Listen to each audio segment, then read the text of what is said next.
नमस्कार मंडळी, welcome back to my channel Gapshap बँडेड. आज आपण पाहणार आहोत श्री वैद्यनाथ या ज्योतिर्लिंगाचे महत्त्व. कन्याकुमारी ते उज्जैनी या भूमध्य रेषेवरील परळी गाव हे मेरू पर्वत किंवा नागनारायण डोंगराच्या एका टेकडीच्या उतारावर वसलेलं आहे. या ठिकाणी स्वतः शंकर हे पार्वतीसह निवास करतात. इतरत्र असे कोठेही नाही. या ज्योतिर्लिंगाची कथा अशी आहे की देवदानवांनी केलेल्या समुद्रमंथनातून 14 रत्ने निघाली. त्यात धन्वंतरी, वैद्यराज आणि अमृत ही 2 रत्ने होती. ते अमृत पिण्यासाठी राक्षस धावले.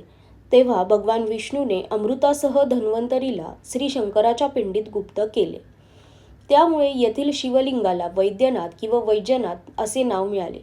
राक्षस लोक या पिंडीला स्पर्श करू लागताच त्यातून ज्योतिर्मय ज्वाला निघाल्या. शंकर भक्तांनी स्पर्श केला तर पिंडीतून अमृतधारा निघाल्या. या मंदिराचे वैशिष्ट्य म्हणजे येथील देवाचे गर्भगृह आणि सभामंडप एका पातळीत असल्यामुळे सभामंडपातून सुद्धा देवाचे दर्शन घेता येते. वैजनाथाची पिंड ही शालिग्राम शिलेची असून भव्य आणि प्रसन्न आहे. पिंडीजवळच पार्वतीही आहे. श्री वैजनाथाच्या मंदिराचा जीर्णोद्धार पुण्यश्लोक अहिल्याबाई होळकरांनी केला आहे.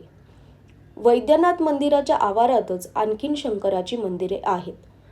परळी हे जसे शिवशक्ती क्षेत्र आहे तसे ते हरिहर मिलन क्षेत्रही आहे. येथील एक हरिहर तीर्थाचे पाणी वैद्यनाथाच्या रोजच्या पूजा अभिषेकास लागते. तुम्हीही जाऊन आलात का या वैद्यनाथ किंवा वैजनाथ या ज्योतिर्लिंगाला? मला नक्कीच कमेंट्समध्ये सांगा. मी तुमच्या कमेंट्सची वाट बघेन. तोपर्यंत हर हर महादेव.